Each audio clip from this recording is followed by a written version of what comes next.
هذا موقع يعمل بالذكاء الاصطناعي، هو بروماي. ما علينا إلا تحميل الصورة من جهاز الحاسوب لتحويلها إلى شكل ثلاثي الأبعاد.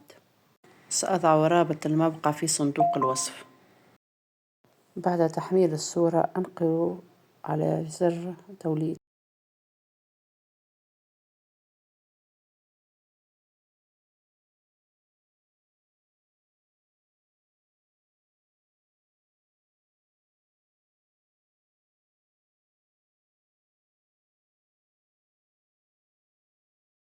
هذه مجموعة الصور ثلاثية الأبعاد التي تم توليدها. سأختار منها صورة لأحفظها على جهازي.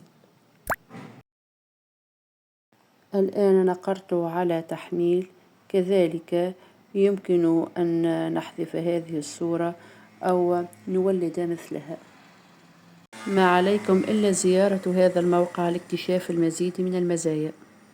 أتمنى أن تعم الفائدة على الجميع. شكرا لكم.